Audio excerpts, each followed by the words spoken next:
Hi, Doc. Welcome back. Another question for immunology. Now, this question I chose specifically to show you how to leverage certain things. Make sure you understand that this exam isn't fair in some ways because I wish they were all first order questions. They're not. This is a great example to really see what you're up against on exam day. Okay, so let me just show it to you, and then you can understand and appreciate the art behind what you need to know to actually pass actually do well in this question. So, and again, remember, you'll never see the same question twice ever. We don't do questions to hope to see them again. We do questions to test our skills, to test our medical knowledge, to test the way we read. Can we connect the dots in a live environment versus, when you're taking more time in a tutor mode setting, meaning no time at all? Can we read the content, understand what's more important, take it out, connect it, and get the right answer? Versus when you're in school or you're studying for this test, everything is kind of like spoon fed, right? This disease presents with this, this, this, this. This condition has this, this, this lab findings. That's great. Now, when you put it into a storyline, a scenario, all of us, have to be able to read it, understand it, pull out what we think is important, and then connect the dots. That's why Amboss is pretty cool with the key info, because if you don't know what you should focus more attention on and you pull out maybe not the information that's necessary, you might chase down a rabbit hole and then choose a different answer because you thought some of the information was more pertinent than other information. In reality, it was not. So that's why Amboss does a really great job keeping us focused to figure out, okay, well, did I highlight what I was supposed to? Am I focusing on the right info or did I get distracted? Okay, let's begin. The cardiopulmonary exam shows crackles at both lung bases. Urinalysis is positive for blood, and results of a direct enzyme-linked immunoassay are positive for anti-GBM antibodies. The pathogenesis of this patient's disease is most similar to which of the following? So we need to know what anti-GBM antibodies are. And I'm sorry to say, there's a nice little list of all the different antibodies that are marked with and associated with different diseases and conditions. You need to know these. If you do not know them, you're walking into the exam not as confident as you should be, because this here should trigger good pastures. It just should, right? At this point when you're studying. Because again, you're not doing questions off the bat. You're studying, reading your notes, the books, textbooks, high yield info, then maybe watching some videos online med ed, which we prefer. You have Boards and Beyond, you have Dirty Medicine, you have all these different types of high yield videos out there. But you have to know the content to then apply the content to questions and then see if you know the information. So now let's go to the top and then we'll dissect this question. A 21-year-old man comes to the ED because of a 2-week history of progressive shortness of breath, intermittent cough with blood-tinged sputum. During this time, he has also noticed blood in his urine. He has no history of serious illness and does not take any medication. Okay, 98.6, 92 pulse, 28 respiratory high, blood pressure 152 over 90. That's higher end, usually it's 135 over 80 or 130 over 80. So now we see anti-GBM. This should trigger good pastures. Okay. If it doesn't trigger good pastures, what do? Well, we have a presentation in front of us. The 21-year-old, they spoon feed you certain conditions between lungs and kidney. So when you do a nephritic and nephrotic conditions in renal, you can appreciate it and really understand that in some instances, just like this, they will provide you with enough evidence to be able to differentiate the condition. And maybe it didn't come to you right away, which is fine.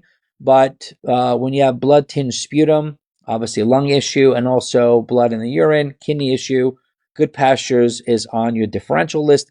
And when they tell you anti-GBM, that just solidifies and seals the deal. Okay. So now this is what happens with this kind of question. There's 4 types of hypersensitivity reactions. 1, 2, 3, 4. Each one has different examples. So now we have to see here, we have to look at immunoglobulin A vasculitis, PAN, post-strep GN, autoimmune hemolytic anemia, and graft versus host disease.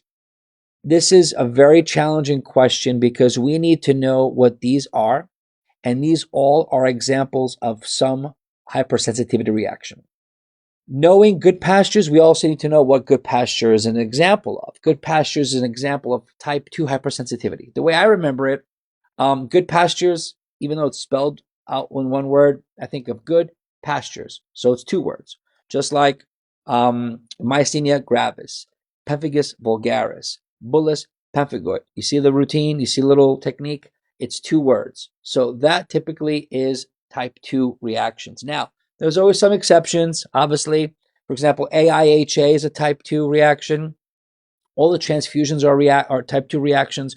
It's a really nice breakdown in first aid. And I always reference first aid because we all have it, whether it's sitting on your left, on your right of the computer, PDF version and or both. We all have a PDF. We all have a first aid book.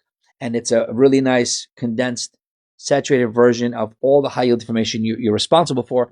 But it's also hard to read because there's no storyline. It's just facts and facts and facts and facts that after a while we get tired and kind of bored and overwhelmed. And we get nervous. We're like, so much information. I'll leave it alone, right? So type 4, there's 4 of them. Type 1, type 2, type 3, type 4. Open the book. Take a look at them. So type 2, we said 2 words, right? Type 3, it's either SLE. We have post-strep GN. We have multiple different types. IgA. So IgA is three letters. PAN, 3 letters. Post-strep GN, well, I know that's 4, but now if you look at the new version of first aid, it's actually, I believe it's infectious GN because staff got a little pissed and jealous. Staff goes, well, I could do what strep does. So instead of calling it post-strep GN, now staff does the same thing. So they believe, and now I think it's called infectious GN, basically saying it's both staph and strep. So they're both happy and no one's pissed at each other. So that's that. AIHA, I just mentioned earlier, AIHA is a type 2 hypersensitivity and graft versus host disease. How will you remember that? GVHD, 4 letters. That is type 4 hypersensitivity. So I know it's silly, and I've said this to you many times. Oh, it's silly, it's kind of quirky, but it helps. It helps me. So if it helps me, it should help you. Meaning GVHD, 4 letters, type 4 hypersensitivity. IgA, 3. PAN, 3. Post-strep GN, maybe we said infectious IgN, 3.